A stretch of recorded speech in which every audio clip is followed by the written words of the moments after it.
Perkenalkan, nama saya Wasi Sarnomo, NIM I1N018025. Assalamualaikum warahmatullahi wabarakatuh. Perkenalkan, nama saya Raffi Burhansyah, NIM I1E018044, angkatan 2018. Terima kasih. Assalamualaikum warahmatullahi wabarakatuh. Perkenalkan, nama saya Ahmad Aldi Asfiansyah, NIM 067 dari PJKR Unsur 2018. Perkenalkan, nama saya Dimas Bayu Brata, NIM I1E018069.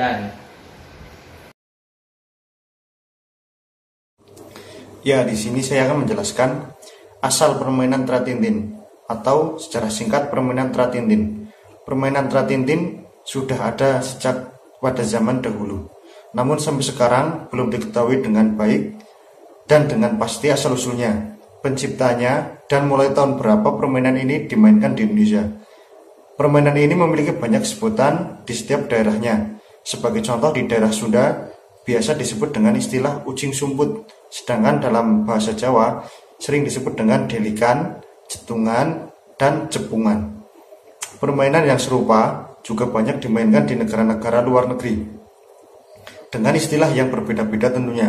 Permainan ini dulu sangat sering dimainkan di Indonesia oleh anak-anak tentunya, namun seiring dengan perkembangan zaman, permainan ini sudah mulai dilupakan karena anak-anak sekarang lebih suka bermain dengan gadget atau permainan-permainan yang lebih dominan dengan online. Tratintin sendiri biasanya dimainkan oleh banyak orang. Seorang yang terhukum diposisikan untuk menghitung 10 sampai dengan 100 dengan kelipatan 10 sambil menutup mata dan kepala bersandar di pohon atau dinding rumah. Lalu peserta lain bersembunyi. Namun sebelum bermain biasanya dimulai dengan home pimpa terlebih dahulu untuk menentukan siapa yang menjadi penjaga. Oke, selanjutnya yaitu sarpras dalam olahraga Tratintin. Untuk sarana ada 4 macam. Yang pertama yaitu peluit digunakan sebagai penanda dimulai dan di akhirnya suatu permainan.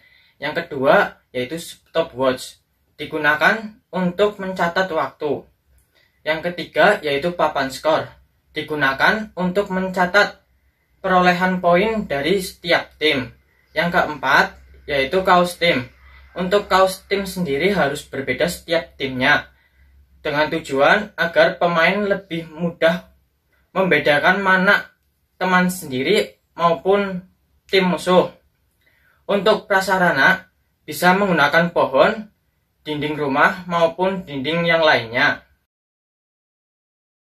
Ya, permainan ini dilakukan oleh kedua tim dan masing-masing tim memilih perwakilan untuk menjadi penjaga, dan awalnya dipanggil kedua tim untuk memilih mengundi siapakah menjadi tim penjaga dan tim untuk bersembunyi. Dan setelah ditentukan, maka pemain yang lain di area pemain cadangan, pemain tunggu, panitia, wasit 1, wasit 2, dan area penonton dan area bersembunyi. Area bersembunyi ini berada, yaitu ada batas-batasnya yang sudah disepakati sebelum terjadinya permainan. Nah, apabila pemain melewati batas tersebut, maka akan didiskualifikasi. Dan permainan ini diawali dari wasit 1 meniup peluit dan pemain penjaga itu menghitung dari kelipatan 10 dari 0, 10, 20 sampai 100.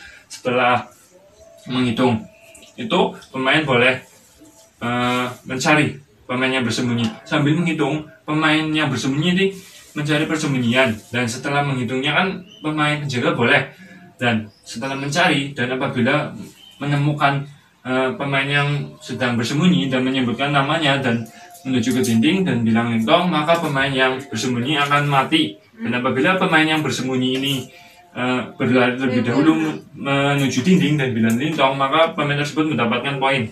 Dan permainan ini dilakukan 10 menit.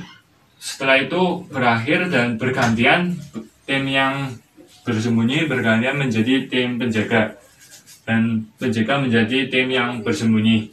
Dan setelah apabila permainan selesai namun pemain yang bersembunyi belum ditemukan, maka poin yang didapat oleh tim sembunyi dan tim penjaga yaitu 0. Nah, perolehan poin menentukan pemenang. Ya, sekian, terima kasih.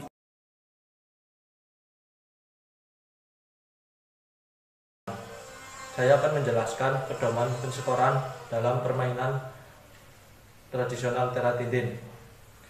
Penskoran dalam permainan tradisional teratintin ini, pemenang ditentukan dari poin tertinggi. Pada permainan pertama, tim A melawan tim B. Misal tim A menang, maka tim A mendapatkan poin 3 dan tim B kalah, mendapatkan poin 0. Pertandingan kedua, tim B melawan tim C. Misal kedudukan skor imbang, pertandingan antara tim A dan tim C, maka mendapatkan poin 1. Pertandingan ketiga, tim A melawan tim C. Misal tim A kalah, maka mendapatkan poin 0. Jika di akhir pertandingan ada tim yang mendapatkan skor poin sama, maka akan dipertandingkan ulang.